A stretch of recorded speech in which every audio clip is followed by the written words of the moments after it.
So, you did it. You prepared. Your basement is a fortress of beans and rice. You have enough bottled water to fill a small swimming pool, and that shiny, top-of-the-line generator is sitting there, gassed up and ready to roar. You feel so ready. But what if I told you that all of that is basically useless? What if your Costco-fueled compound could actually make you one of the first casualties in a real long-term crisis? You have the gear, the food, the water, but you're overlooking the one thing that truly matters, and you can't buy it on Amazon. Let's be real. Having food and water is a great start. You're already ahead of 90% of the population. The problem isn't the supplies. It's the false sense of security they provide. For many, modern prepping has just become another form of retail therapy. We buy our safety, we stockpile solutions, and we think we're done.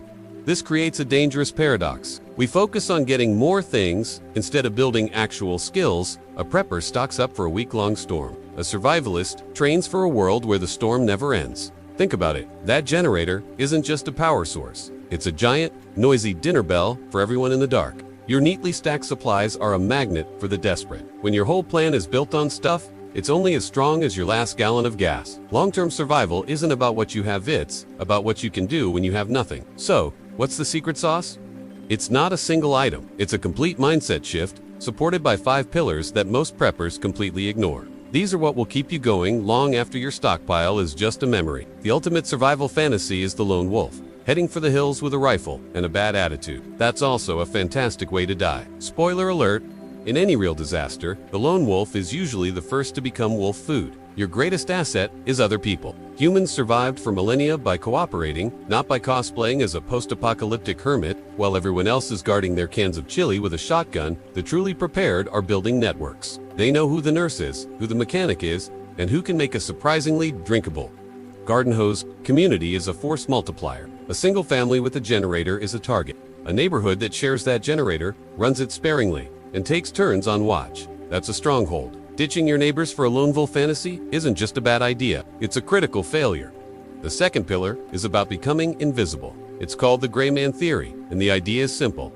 Don't stand out. In a crisis, the person who looks the most prepared is the biggest target. The guy clomping down the street in full tactical gear with a bug-out bag the size of a Mini Cooper is a walking billboard that says, "I have valuable stuff.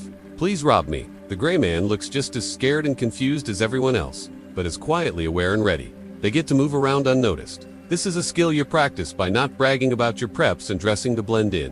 The goal of the gray man is to be completely, utterly forgettable. In a world of chaos, the most dangerous thing you can be is interesting. You can have a bunker full of food for a century, but if you have a complete mental breakdown on day 5, none of it matters. The psychological toll of a crisis is the one thing most gearheads forget.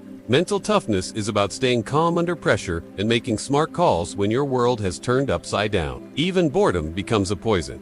How do you prepare for that? First, focus on small, immediate tasks. Fortify this window. Boil this water. It keeps you grounded. Second, maintain routines. It creates a sense of normal in a world that is anything but. And third, start training now. Go camping in the rain. Try fasting for a day. Learn to be comfortable with being uncomfortable. The person who can endure months of grinding uncertainty with their hope intact is the one who will truly make it. Your gear will break. Your supplies will run out. Guaranteed.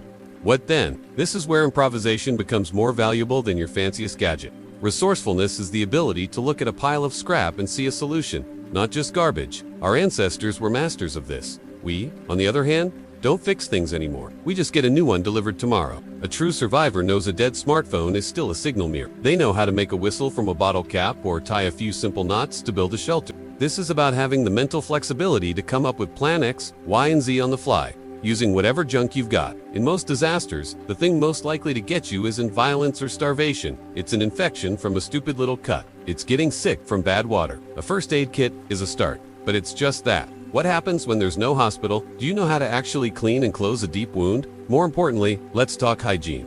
It isn't glamorous, but neither is dying from cholera. Knowing how to properly dispose of human waste and keep your living area from becoming a petri dish are the skills that prevent diseases from wiping out your entire group.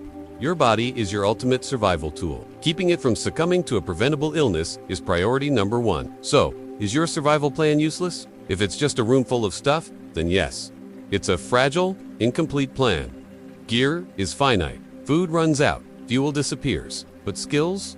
Skills are infinite. They can't be stolen. They don't break. They are the ultimate renewable resource. The real work isn't stocking shelves. It's building a foundation of community, mental toughness, and adaptable knowledge. So go introduce yourself to your neighbors.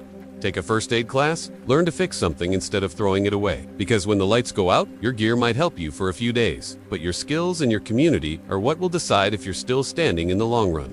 If this video got you thinking, okay, maybe I should actually get prepared, I've got you covered. Click on the link below to check out Blackout Ready? It's a super easy, no stressy book that shows you exactly what to do. Pack and prep for power outages or bigger emergencies. Plus, it's 50% off when you bundle it with the DIY Survival Tactics ebook. Get it today, so you're ready tomorrow. Please like, subscribe, and comment down below. If you enjoyed this video, stay safe.